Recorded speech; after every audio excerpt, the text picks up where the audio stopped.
in different places, being attacked in gurudwaras, etc. I mean, it's unbelievable what's going on. And then we speak about the rule of law.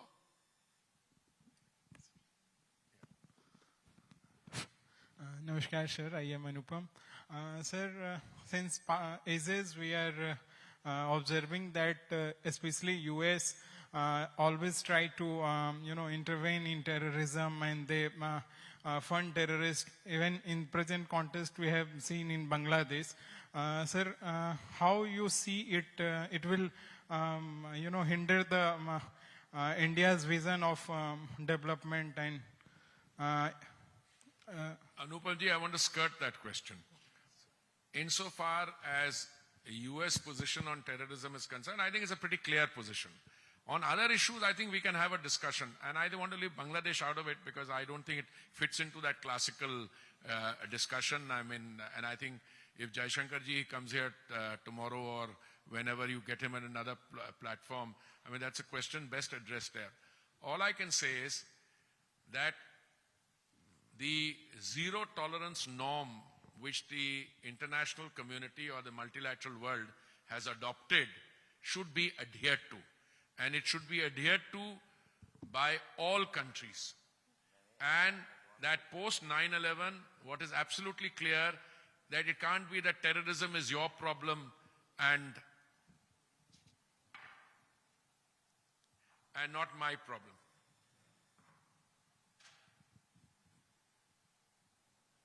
Yeah, I think this is the paragraph I was actually, because I decided not to use any papers. This is that India has reason to be satisfied with the strong commitment within quotes to pursue a future free from terrorism and to combat it and violent extremism conducive to terrorism. In unquote, in every way and at all levels, including through revitalizing the Convention Against Terrorism, which I was referring to. The PPF condemned terrorism in all its forms and manifestations, committed by whomever, wherever, whenever. All terrorist acts are criminal acts and unjustifiable, regardless of motivation or how their perpetrators may seek to justify. This is the crux of it. All terrorist acts, in all its forms and manifestations, committed by whoever, it doesn't matter whether it's being committed by X or Y. These are all criminal acts, unjustifiable, and whoever may be the perpetrator needs to be condemned. I think this is also language from the PPF, the Summit of the Futures also. This is the crux of it. Thank you. Sir. Yes, sir. This way, sir. So my name is Rakesh Sharma, sir. My question refers to your repeated references of your being chairman of the Counter-Terrorism Committee, is also of the President of the Security Council. But this is an era, 32 odd wars are on in the world, an era of conflict management by authoritarianism. Jiski lathi uski bhains. There is no rule of law left. There is no value of the Security Council at all, sir. And then, or any one of the other associations, UCOMOG or ECO or OSCE or whoever. So where is the world moving to, sir? Who is responsible for peace in this world at all now, sir? General Sahib, I agree with you completely. That's why I said we are dealing with a dysfunctional Security Council. Let me just repeat for the sake of clarity that the Security Council is the only designated agency which under international law has the authority to make a determination of what constitutes a threat to peace and security. That's the only agency. Individually you can't. I mean, you can decide if you're commanding a force, you can decide you can make war against X or Y or Z. That's a different issue. But that will be a unilateral act. Now, if anyone is threatened, he or she or whatever country, she can come to the Security Council and say, hey, I am being threatened. And the Security Council make a determination whether there is a threat to international peace and security. If it's you fighting your neighbor because of the apples grown in your backyard are not being evenly shared, that's not a Security Council matter. We're talking about international peace and security. But having made that determination, the real power of the Security Council lies in the fact that they will be able to then authorize It's called all means necessary. That's a language within quotes, which means authorized countermeasures. That is use of force. In Libya, we authorized counterforce because there was a problem coming at the state. In Syria, we couldn't because the permanent members were. But since the Libya and Syria period, Security Council is plagued. It's paralyzed. So when you tell me that there are 32 conflicts going on, I agree with you. There may be more you and I may not be aware of.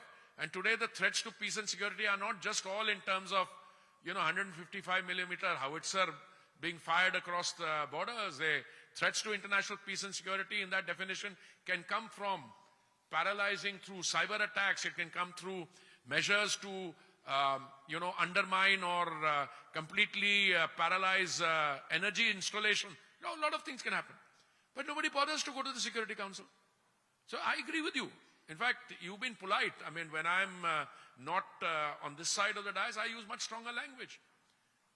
And then on top of that, these guys turn around and give us a lecture on the rule of law. They're unbelievable. Today it's a dysfunctional multilateral order, and you said that jiski lathi uski bhans, you're absolutely correct, yeah. But that is what gives me, as somebody who spent 39 years in the Foreign Service, 6 years in the world of, I was a senior vice president of the International Peace Institute, Secretary General of the Independent Commission on Multilateralism, appointed by the UN. I've done all those things. And now 8th year as a minister. But what gives me confidence that today's India stands up. Somebody acts funny with me, I'll tell them, hey, listen, guy, hey, yellow. You've got domestic political compulsions because you have a bunch of guys there who affect your electoral arithmetic or the prospects of it, and you take a stand and come be my guest. We'll deal with you. So I agree with you. But again, as I said, the Indian position on conflict is a very well-considered position. It's a traditional, but I think the Prime Minister has articulated it more effectively. He's told all sides to the conflict, this is a time for peace, not for war. You need to use the instrument of diplomacy. So that part is being done more aggressively, and I think it's also sinking in somewhere. I'm not saying that's the total distinct, because listen, if you are bent on, and some conflicts become what I call frozen conflicts. There you have to deal with them separately, then they get eclipsed by other arenas where conflict is arising. But my expectation in all this is, reform of the Council will not take place, or the UN will not take place tomorrow, not till the world is we're facing this conflict. But sooner rather than later, you will have to realize that the post-1945 security, the global architecture was a flawed one because it was based on the dictum, to the victor belong the spoils. All the guys who so-called won the Second World War were sitting as permanent members. But they're no longer part of that. There were other countries which did very well. Who are the world's third, fourth, and fifth largest economies? Japan, Germany, and India. And they're not on the Council. Forget about anything else. It's the economic absurdity also. When tomorrow there is a problem somewhere in terms of, a tsunami, who does the heavy lifting? Our, rescue and rehabilitation effort becomes operational. So the world is like that.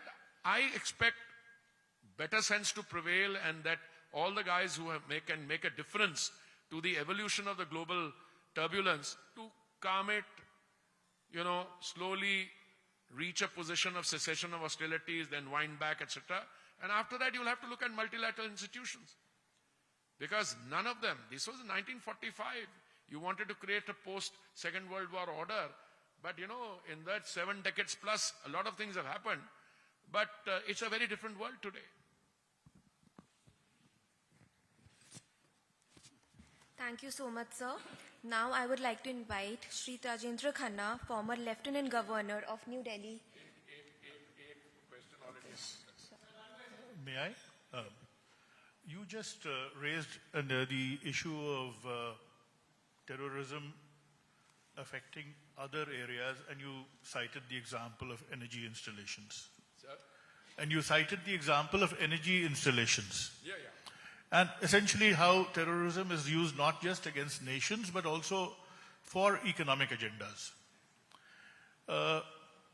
I understand that your ministry is contemplating deep sea oil exploration in the Andamans, something which we have been aware of for at least 60 years, but not been able to do.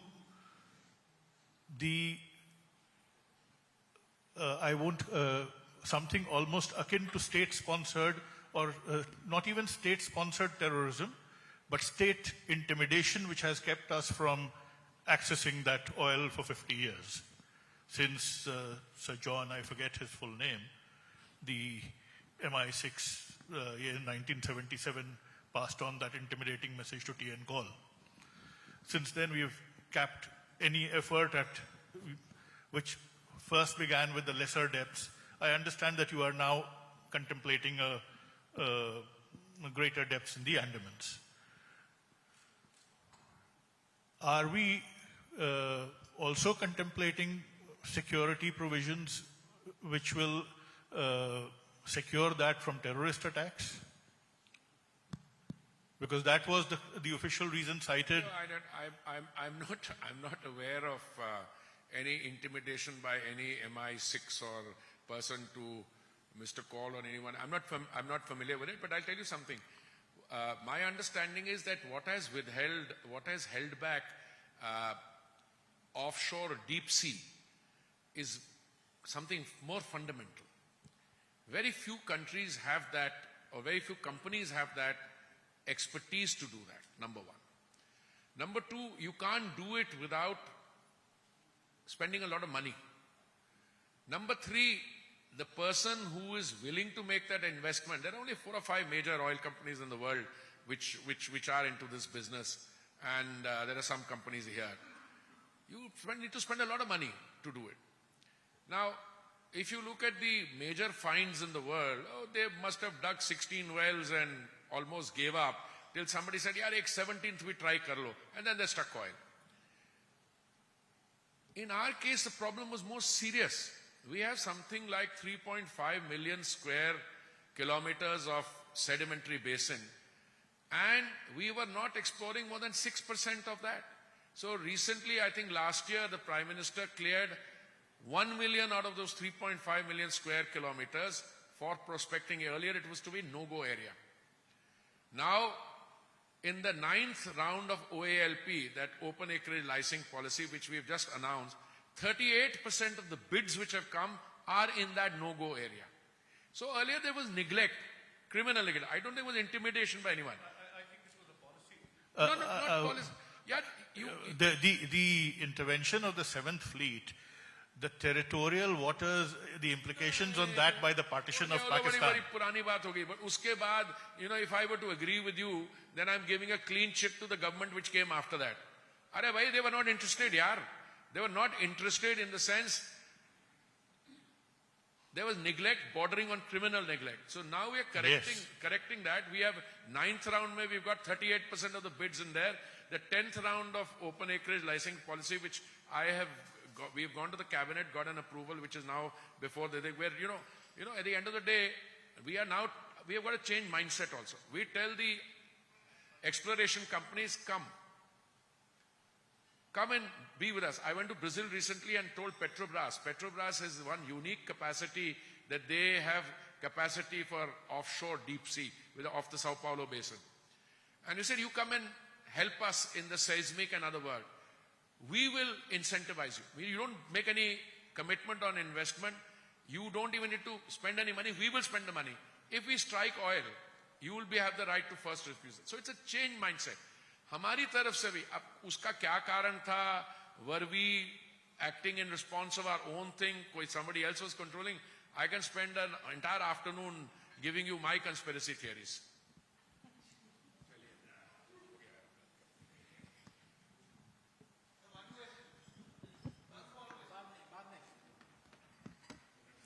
Thank you so much, sir. Now I would like to invite Shri Rajendra Khanna, former Lieutenant Governor of New Delhi, to kindly deliver his special remarks. He has shown great consistency in announcing my name, Rajendra Apologies for the same, sir.